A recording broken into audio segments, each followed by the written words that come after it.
welcome back to another episode of Vegan Proteins Muscles by Brussels Radio. My name is Danny. And I'm Giacomo. And this is our 75th episode.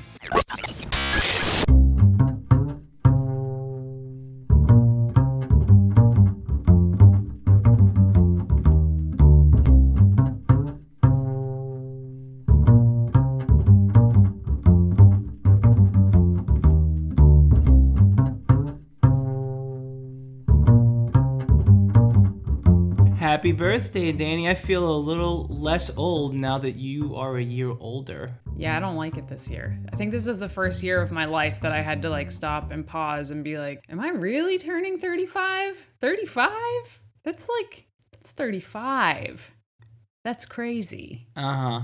Yeah, I don't want to hear it. I just rounded another decade, so I don't have much sympathy for 35, honestly. It's just weird. Getting older is weird. Because in your mind, you're not actually getting older. I don't know. How do you guys feel about that? I'm very curious, but it's just getting older is weird. It feels like high school was just a few years ago, and it's nope, it definitely was 17 years ago. That's almost 20 years ago. High school was almost 20 years ago. What? Yeah, way to quantify the amount of years that have passed. I feel like I remember vaguely having conversations with the elders in my family. Haha. I'm talking about my cousins as elders. But yeah, just basically how you get to a certain age and you don't want to or don't even remember what year it is, basically. Well, I also remember, I remember when my mom was 35. I was 15 years old. I'm old enough to have a 15-year-old child. What? And I remember thinking oh, my mom was such an adult and she had all of her shit together. And now I'm oh, you probably didn't know anything, did you? Now I know your secret, woman. Salty Danny, just kidding, Mom, if you're listening. It was a good birthday. Well, actually, my birthday fell on a Tuesday, so it wasn't really a great birthday because I just worked all day. But we celebrated on Sunday, which was Valentine's Day, and we had so much fun. I don't know. I was pretty nervous walking into Sunday because Danny was book another escape room.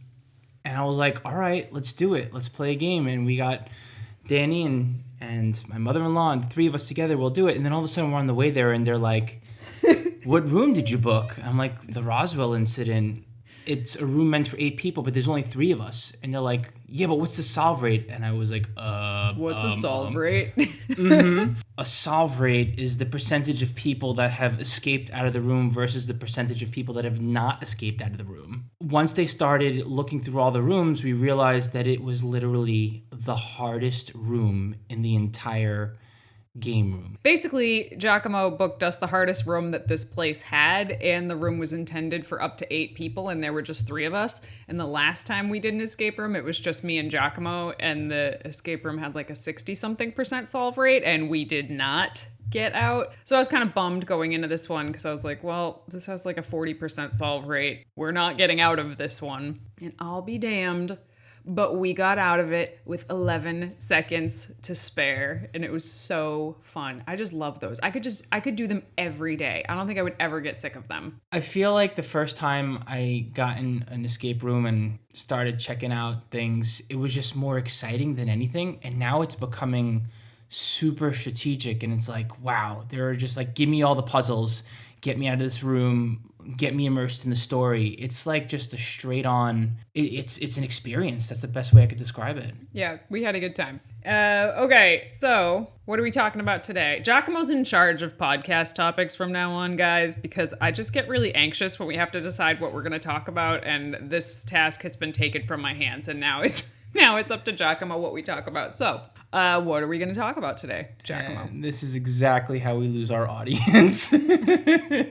Today we're talking about body fat. Specifically, does your body fat percentage even matter? I find that this is a question and a conversation that comes up time and time again, and there's a lot that just isn't known about what body fat percentage really is in regards to how relevant is it to your body composition goals. And I find that it's one of those numbers that people get fixated on. Yes. And that they also wind up having their judgment skewed on what their body fat percentage is. So 2 very important things to talk about.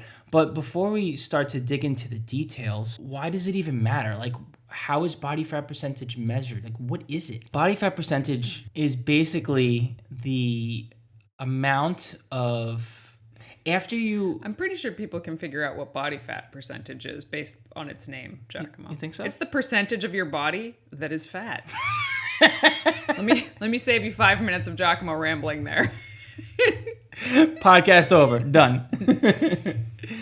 No, but it's a number that people get hung up on because they think to themselves, well, I want to be lean, and the leaner I want to be, the more body fat percentage I have to lose, which in theory is true, but in actuality, it's a lot more complicated than that. It's a matter of how much muscle you have on your frame. If you get hung up on body fat, you wind up selling yourself short as far as what you can do to create the physique you're looking for. So I think that's definitely something that is worth considering when measuring body fat, for sure. So I do agree with you that it's a number that people get really, really fixated on. And I feel like that's just like a misplaced focus because, first of all, knowing what your body fat percentage is, and we're going to talk more about that on this podcast, it's really, really hard. Almost no one knows what their body fat percentage actually is.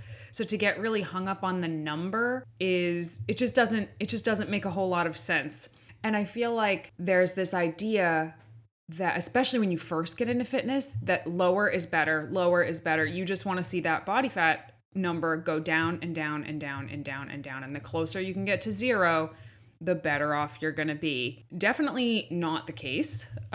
Certainly for many people, getting leaner and lowering your body fat percentage is going to improve your overall health, but only to a point. There's a point of diminishing returns, and then there's a point where your body fat can be so low that it's actually harmful to you and you have dropped well out of the range of health. And I think it's also important to consider that there are different body types out there, and genetics plays a role. And although you can change your body composition and body weight set point by how much lean body mass you have on your frame, your starting point is still going to be somewhat different than someone else's. And so to be measuring yourself against someone else, saying, well, this person can sit at this body fat percentage year round, so I should be able to too.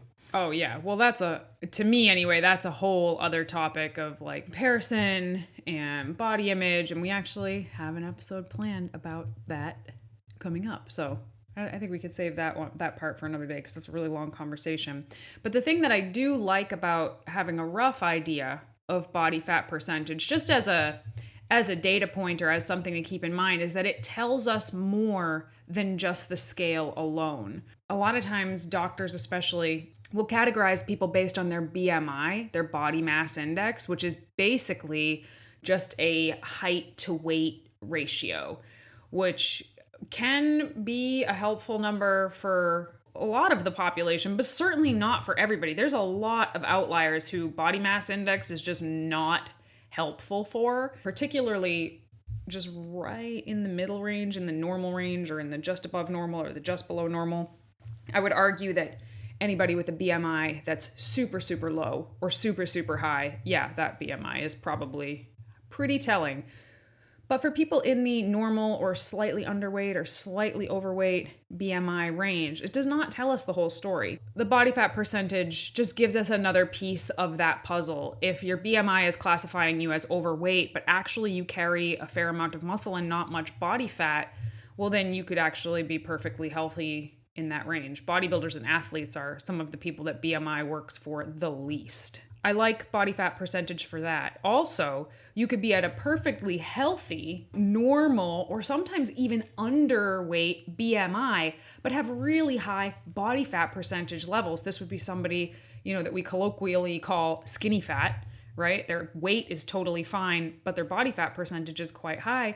And a lot of studies show that people with high body fat percentage levels, even if they're of a healthy weight, they're still at risk for what we otherwise would call obesity-related diseases like heart disease, diabetes. Even if you're a healthy weight, if you carry more body fat than you probably should, which we'll talk about what those numbers are in a little bit, you can still be at risk. So what I'm getting out of what you're saying is that body fat is a more important measurement system than body mass index.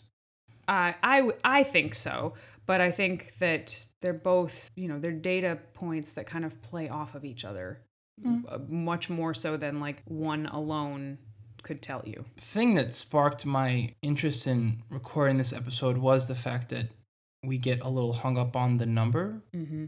And I think it's twofold as far as the reasoning goes. I think one is because that number is something that we feel can define our progress. And I feel like we get a little hung up on that. And then the other thing is that we become obsessed with actually measuring it. Like, how can we prove what our body fat is? Yeah. And Giacomo and I have both been in that position where we just needed to know what that number was. And we went through all these different tests. And once you find out what the number, it's really not that big of a deal. And it changes a lot. Like, it changes all the time, especially if you're a bodybuilder that goes through any kind of building or cutting cycle. Like, anyway, let's talk about what the actual healthy ranges are for people, because I cannot tell you the number of people that I have seen post pictures on Facebook and be like, oh, my body fat percentage is at like 6%. And I'm looking at them like, it's actually closer to like probably 15%. But people just don't know. They have no idea what certain body fat percentages look like on people. The vast majority of people underestimate how much body fat they're carrying, and they don't actually know what is possible. There is an amount of body fat that you absolutely have to have in order to be alive. If your body fat drops below this amount, you die. It's called essential body fat. It's called essential because if you don't have it, you die. And for context and clarity here, that essential body fat is the stuff that is protecting your organs. Yes. It's lining your organs so that they stay in place and they can actually still function. Yes. Now, too much of it, obviously, very dangerous. We talk about the visceral fat around your organs. You don't want too much of it, but you need some of it, or, and I can't emphasize this enough, you die. Essential body fat percentages. What are we talking about? Essential body fat, for men, you want to have at least 5%. You don't want to have. You have to have. If your heart is beating, you have at least 5% body fat. Mm-hmm. Okay. I want to clear this up. We don't want to have 5%. You have, are you listening? If you are listening to this podcast, you have at least 5% body fat, my male friends. So in no other matter words, what Instagram might lead you to believe. Okay. Sorry. Moving on. This gets me real riled up. I have 3% body fat. No, you don't. You're still speaking to me. You have more than 3%. Oh, gosh. And for women, you want to have at least 8% body fat. Yeah. So, and it's a range, right? Because everybody's body is different. What is essential to one person might not be enough for the next person. So for guys, it's 5 to 10%. Mm-hmm. And for women, it's like 8 to 12. Everybody's different. I've never gotten my body fat percentage below 12. Not ever in my life, just to give you an idea. And then the next couple of ranges, they call them athletic and fitness. Athlete level, fitness level. So I assume all of these two ranges are just, it's a wide range of where your body fat percentage could be and still be considered fit. Yeah, and fit's all relative. It depends Totally. on your sport too, right? Different athletes are at a different place on the scale of what's considered the athletic body fat range. So for men, what's the range for athletic and fit? So for men, to be in an athlete or a fitness range could be anywhere from 6 to 17% body fat, depending on the person and where they're at. 6 to 17, that's a really wide range, right? And for women, that range is 14 to 24. So I know our audience is more women than men. A lot of women come to me and they want to be, 17 or 18% body fat. That's a really common number that women say to me. I want to be 17 or 18% body fat.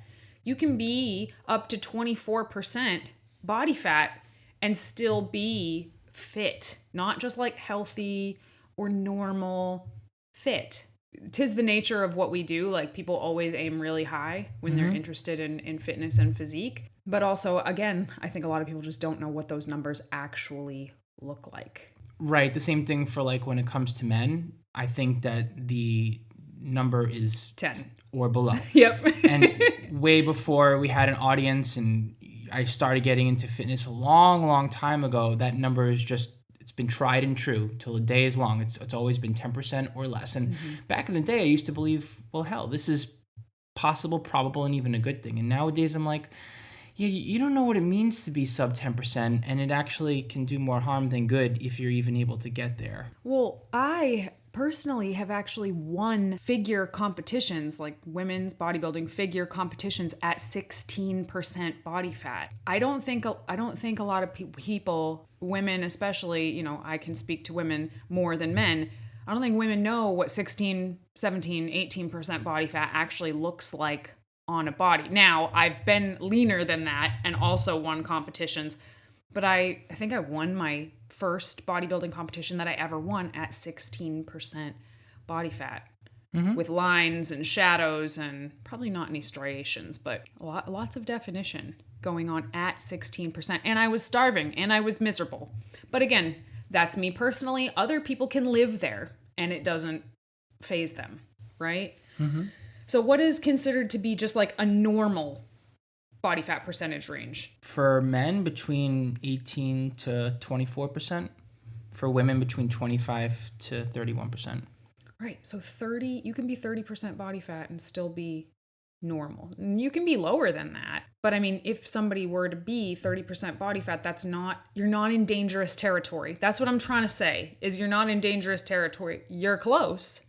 Because if it goes over like 31%, then you are in dangerous territory. And if you're a guy, if it goes over 25%, you are in dangerous territory. So just some things to think about. But what do these numbers actually mean to the regular person? How does somebody even try to go about measuring these numbers? Well, there are lots of ways to measure. There are machines out there that will give you a readout. And I think that there is some degree of accuracy as far as being able to measure body fat. Even though it's really hard to pin down an exact number, I think you can get to understanding what your body fat range is pretty comfortably with a body fat measuring machine. Or any mechanism. It doesn't just have to be a machine. There's other ways to measure body fat as well. I mean, skin fold calipers have been around forever.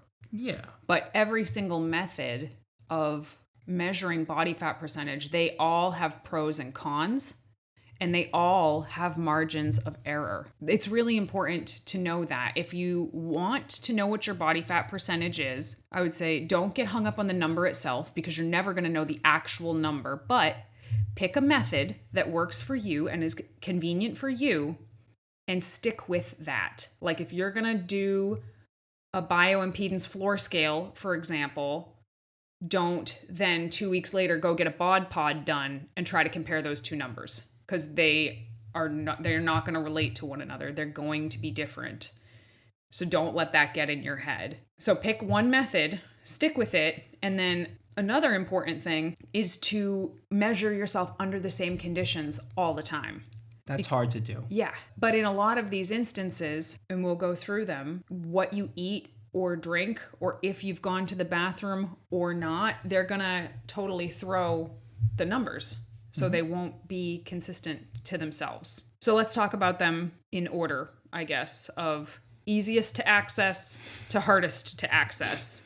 I think that's better than trying to go from most accurate to least accurate because, like, we don't know. Sometimes skin fold calipers can be super accurate depending on who's administering it. And sometimes they can be absolutely useless depending on who's administering it. So I think probably the easiest way is circumference measuring. So, like, literally just taking your measurements. You can plug these numbers into a calculator and it'll spit out a body fat percentage number based on your measurements. So my clients, sometimes we measure neck circumference with our coaching and people are like, why? It's an important number to determine body fat percentage if you're using this method.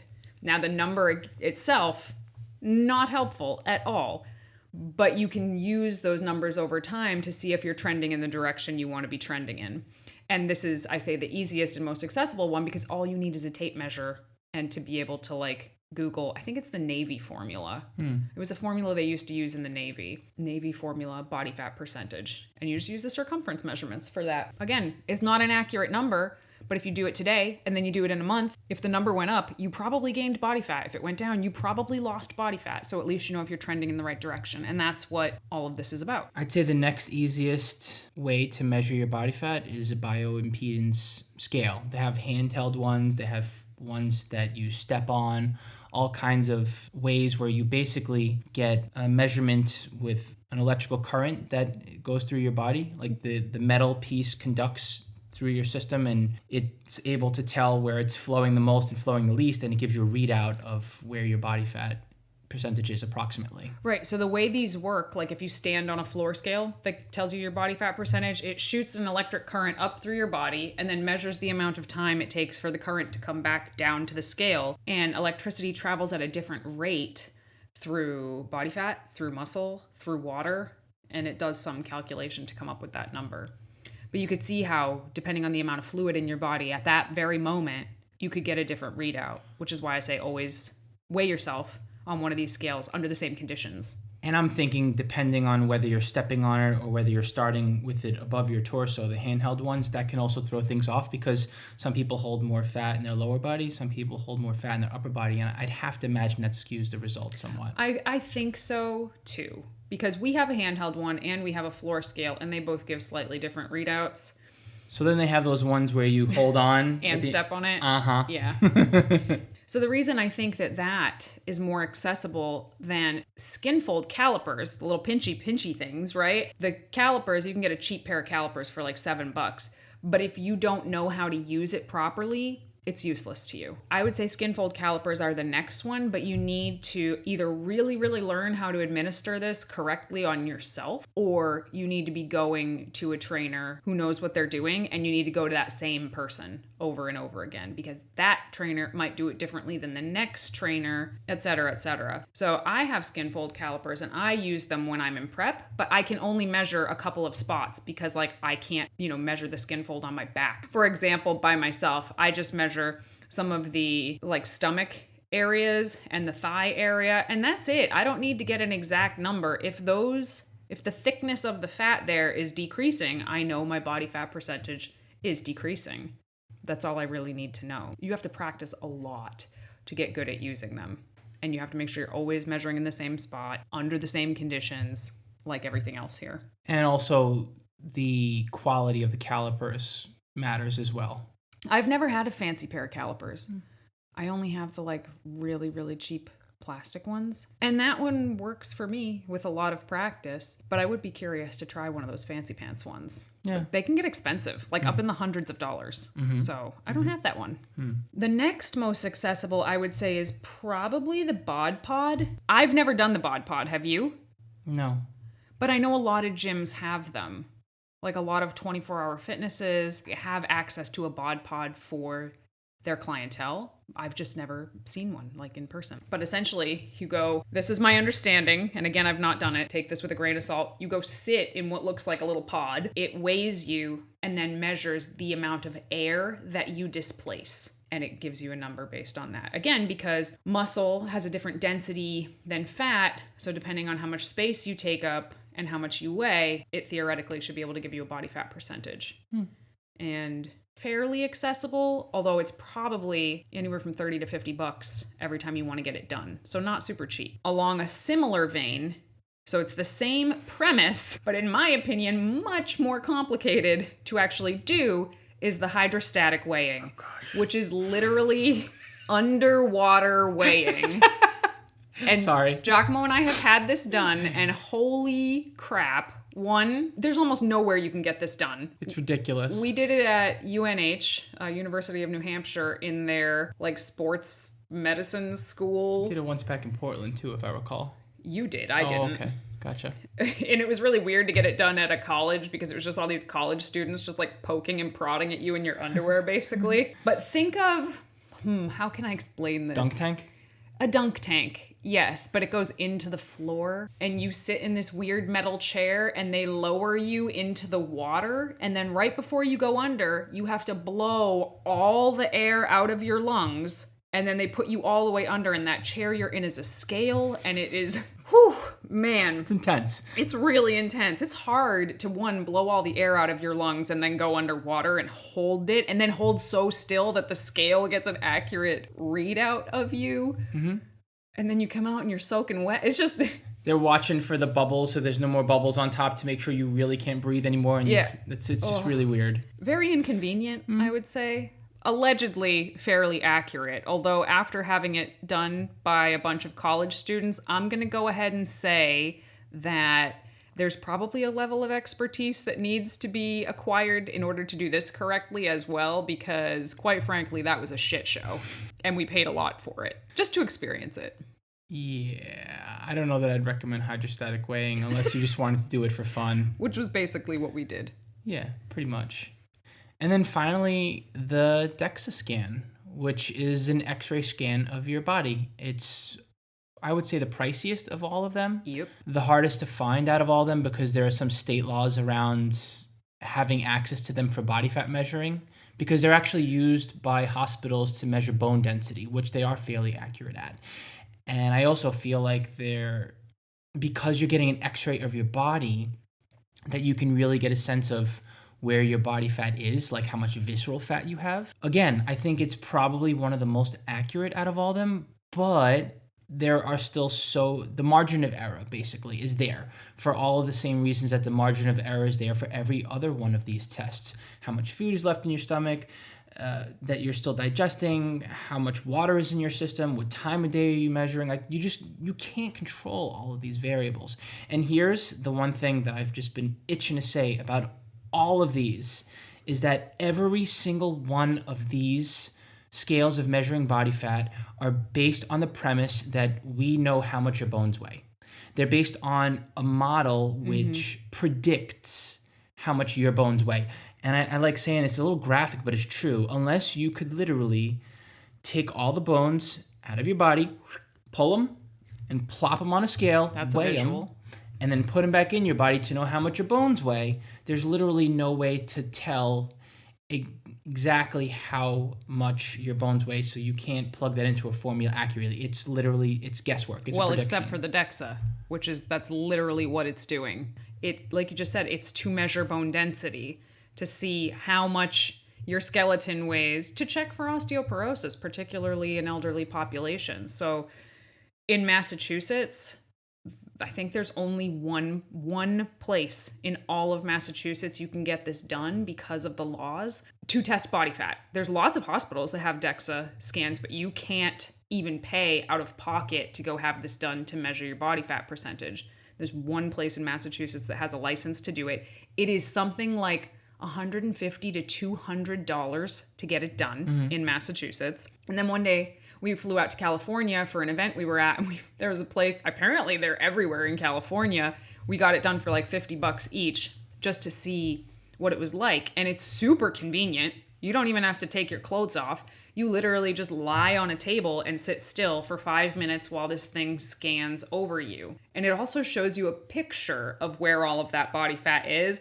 And you ever, you know when you sit down in a chair and you look down and your thighs have just spread out to be like twice the size they are when you're standing? Okay, so a Dexa scan gives you a picture that looks like that, but your whole body, because you just lied down on a flat table and everything is spread out. So when you get the picture, it really freaks you out because everybody kind of looks like the Stay Puft Marshmallow Man. You look like you're flattened, basically. Yeah, it's alarming to see that. Dexa is, at least at this point, it's kind of the gold standard. It's got the lowest margin of error, being something like between 2 to 3.5% is the margin of error. That's my Boston in me. The margin of error in the Dexa scan, 2 to 3.5%, and that's the lowest. And I still think it's a little more than that based on measuring and remeasuring and what the variables are. I mean, what if I drank a gallon of water before I went, for example? Well, that's why they tell you not to do that. I'm just saying. Again, don't be a dope. Do these all under the same conditions. Right. It's super expensive. It's really pricey. And at the end of the day, like, is it kind of cool to have it done? Yeah, it's kind of cool to have it done. Also because it, as opposed to other ways of measuring, it also tells you what your visceral fat is versus your like subcutaneous fat, which I think is interesting. It's, you can be very thin and still have a lot of visceral fat around your organs, like a dangerous amount, or you can be bigger and have less visceral fat. It's just interesting. It's just super interesting to me. And I feel that way about all of these. I think they're really interesting. I would really recommend don't get married to any of these and be like, oh, that is my number. I now know my number, because you probably don't. The other thing I think about is when someone's in a depletion phase and their glycogen stores are just shot. If they're not balanced out and they're going to measure body fat, is that number really accurate as far as where they're at? I mean, it should be, because your glycogen stores shouldn't have a whole lot to do with your body fat. It depends on the method, I guess, but like if you were doing calipers, for example, it doesn't matter what your glycogen stores are, your fat is still going to be your fat.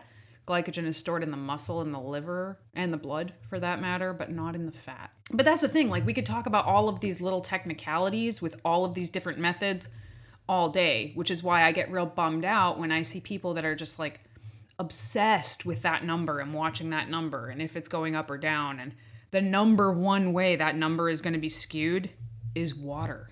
That's the number one way that most of these numbers are going to get skewed, is how much water is in your body. And the amount of water in our body changes constantly, like hour to hour. And if you're a female and your hormones fluctuate over the course of a month, that is going to impact the amount of water in your body. So even if you're doing everything under the same conditions, the hormones in your body might be slightly different, kind of throwing that number a bit as well. Yeah, and then the other thing that I get apprehensive about when suggesting to measure your body fat and use it as a super relevant data set point is that I find that people wind up becoming so hyper-focused on it, they wind up trying to control the variables without even realizing it, right? I need to have a bowel elimination, and I need to have X amount of water balance in my system. It's like, do you really need to have control over all those variables to get that accurate data on yourself when it comes to measuring your body fat?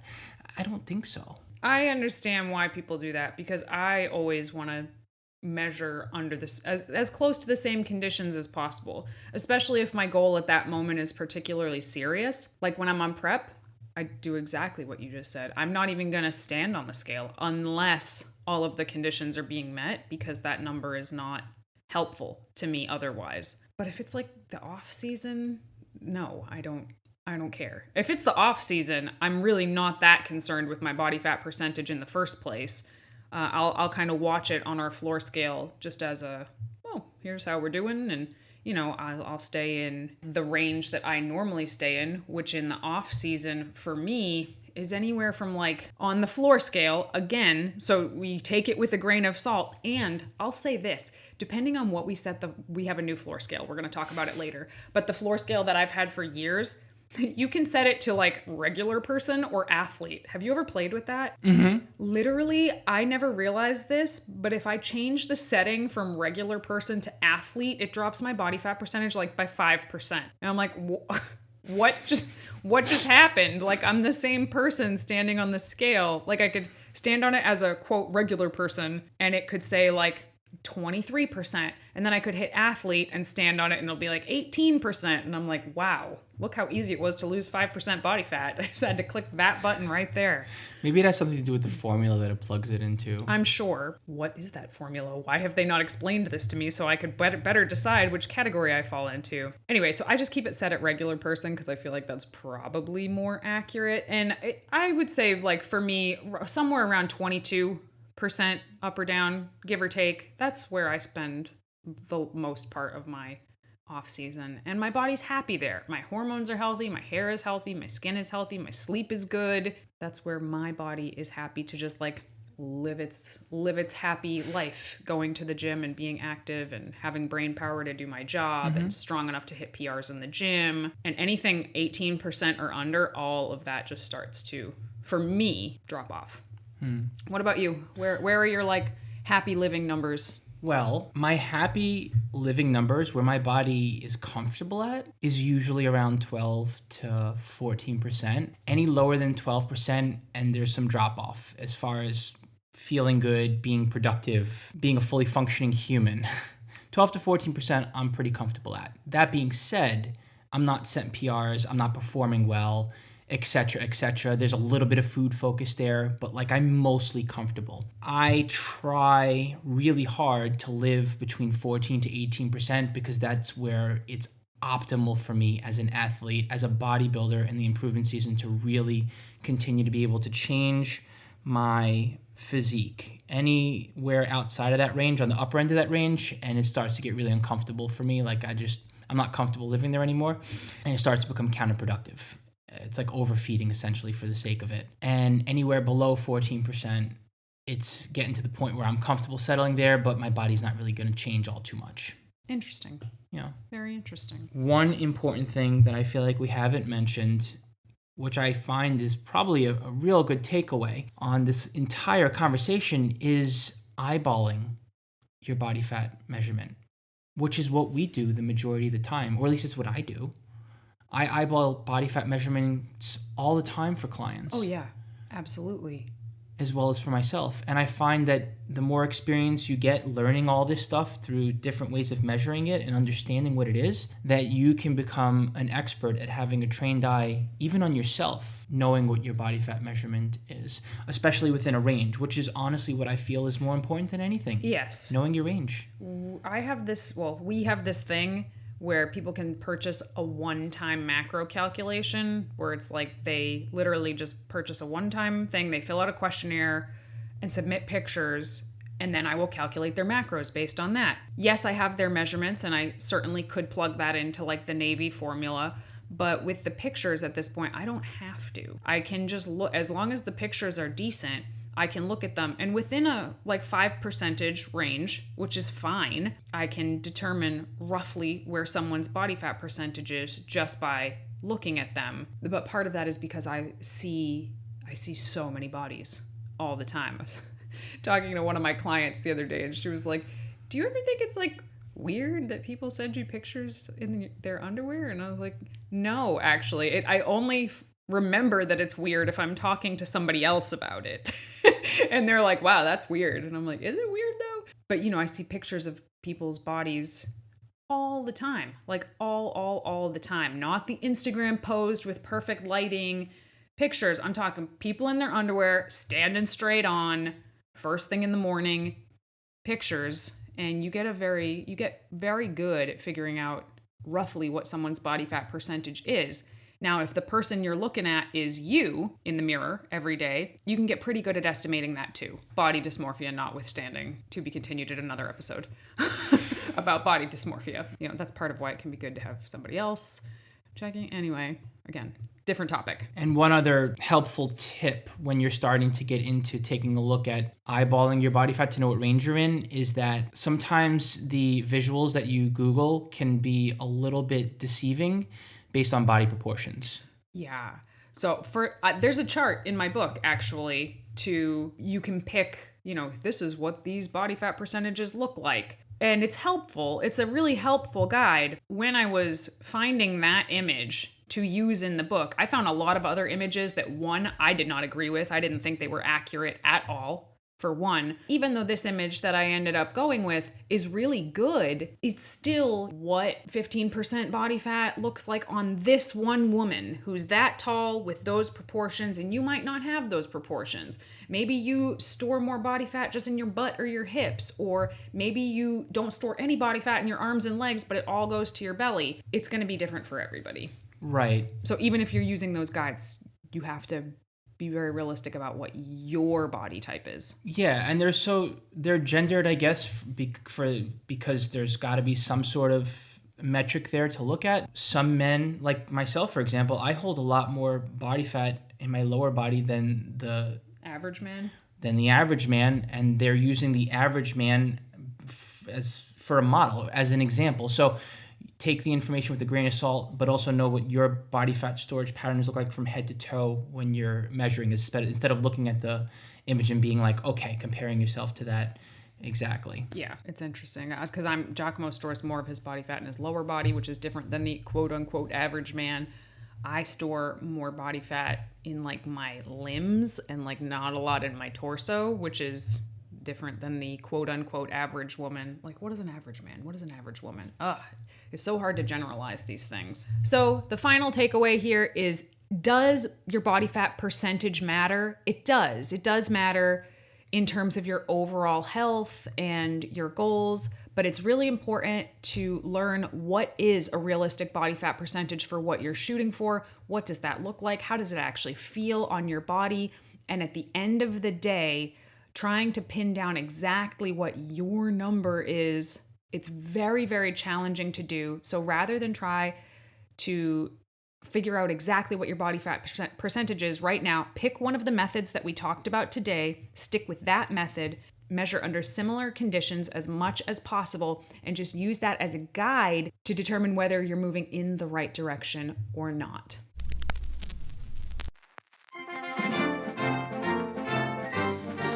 Moving on to our product and review part of the podcast today. We haven't done a product review in a while, actually. So I'm pretty excited about this. How do you guys feel about the product reviews? Do you want us to bring those back more frequently, or do you just want us to save them for when we have something special to talk about like today? Let us know. And if you have a product that you want us to review, email us at veganproteins@gmail.com and let us know what product you might want us to review, and maybe we will. Maybe we'll start doing them again. We just got a new scale, actually, and I've been playing around with it for the past 2 weeks. I haven't even gotten a chance to explore all the bells and whistles on the Eros scale. I am enjoying it. I haven't gotten a new scale in a while. It's been years, actually. And normally I just honestly check out my body weight and I record it somewhere on a spreadsheet. Pretty old school, I know. This particular scale records everything on an app, which I find to be really helpful. I have a graph of my measurements, not just my body weight, but you also have a whole bunch of other data to go off of. So this is a bioimpedance scale, by the way. So it's the thing where it's measuring your electrical current and the time it takes to go up and down through your body. And with that, you're getting your body mass index, body fat percentage, a breakdown of your body weight in terms of skeletal muscle, lean body mass, etc., and a whole bunch of other really interesting information that honestly I have not gotten the chance to really delve into yet because I've only started measuring with the scale for the past 2 weeks, but so far so good. I like it. I open up my phone, I have my profile, and Danny, you can create a profile on this scale as well. And I will be once I get it out of the office you've been hiding it in since you got it. Yeah, I've been kind of hoarding the scale in the office on my own, playing around with it. But yeah, anyway, so you can have multiple profiles, and once you're synced to the app, it's super simple to upload the data. It happens automatically. You just open up the app, and as you weigh in, within a minute after you step off the scale, your information is recorded and you're good to go. So yeah, and I think the price point is pretty reasonable on this one as well. These scales, from what I remember, they were just so pricey that it was hard for me to justify spending several $100s on a scale. The Eros, they have different ones, but this one, I believe you could find it for like around $50, give or take. So it's well worth it, and so far so good. I'm enjoying it. And if you're interested in checking out Eros scales, I'll leave a link below in the show notes where you can find one that works for you and pick it up. And this is not a sponsored podcast. They sent us this scale to test it out and said if we liked it and we wanted to talk about it, we could.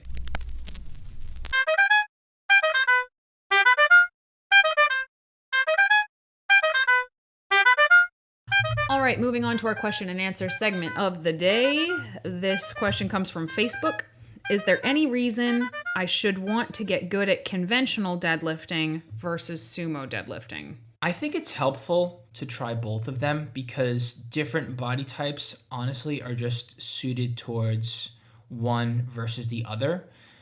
And I think in general, it's just helpful to become more familiar with different movement patterns. So I would recommend playing around with both. You'll find that you're naturally stronger on one versus the other. And although each style has different benefits, as far as like a conventional deadlift will train a little more of your low back and upper posterior chain, whereas a sumo deadlift will train a little more of your glutes, ham / lower posterior chain. Both are going to really strengthen up your posterior chain. So honestly, my thought process here, my opinion is to do them both for a little while and find out which one you're stronger at and find out which one feels better and then stick with that one the majority of the time, rather than trying to have a preference on one versus the other as far as wanting to train your body in a certain way or just, being focused on that movement in particular.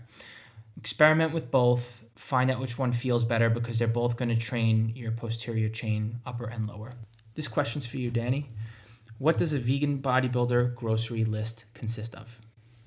Wow, that's a big one. A vegan bodybuilding grocery list. It's going to be different for everybody, I think, depending on what you like and what you don't like. And I think that's the most important thing, is just because you've decided to take up bodybuilding or you've decided to go vegan doesn't mean that you have to eat foods you don't like. You have to make sure you enjoy the foods that you're eating. But I'll give you some ideas of some staple foods that I think should be on most people's grocery list. But again, if you hate anything on this list, you don't have to have it. Vegetables. Number one, make sure you're getting plenty of leafy greens, cruciferous vegetables, root vegetables, lots of fruits, lots of color in your produce is going to be the most important thing, and the thing that I think a lot of bodybuilders, especially bodybuilders who are not vegan, I think they overlook this. I don't think they give this the credit that it deserves. Now, that should be a large part of your diet, but it's not going to make up a lot of the calories that you're eating. Where do the bulk of the calories come from? Things like potatoes, sweet potatoes, rice, quinoa, beans, all kinds of beans, kidney beans, chickpeas, pinto beans, edamame, soybeans, oats. Oatmeal is a great one. You could do some whole grain breads if you enjoy that, or even whole grain flour to make whole grain breads. Those are going to be big ones. For like fat sources, I would say things like avocados, nuts and seeds. So chia seeds, flax seeds, sesame seeds, all kinds of nuts, almonds, walnuts, nut butters, almond butter, peanut butter. For protein sources, which is the biggest difference between vegan and non-vegan bodybuilding lists, this is where, you tend to find people have the most controversial mindsets around it. If I say tofu, someone's gonna be like, tofu's terrible for you, which, I wholeheartedly disagree with. So I'll just give you the ones that we like. Tofu, tempeh, seitan, vital wheat gluten, so you can make your own seitan or make your own protein foods like my protein bagels or protein pancakes. Some of the mock meats that are out there, they're all different. They all have different macros. Check out the macros, check out the ingredients, make sure you're cool with them. But I like things like field roast, tofurkey. I'm a big fan of tofurkey. Morningstar Farm chicken strips are my absolute favorite. I eat them every day and get made fun of for it on a regular basis. Let's see, any major food groups that I missed here. Oh, and then there's also the little extras like soy milk or non-dairy milk, whatever kind of non-dairy milk you enjoy, nutritional yeast, lots of spices, because again, you want to make sure that your food tastes good. I think those are the big staples.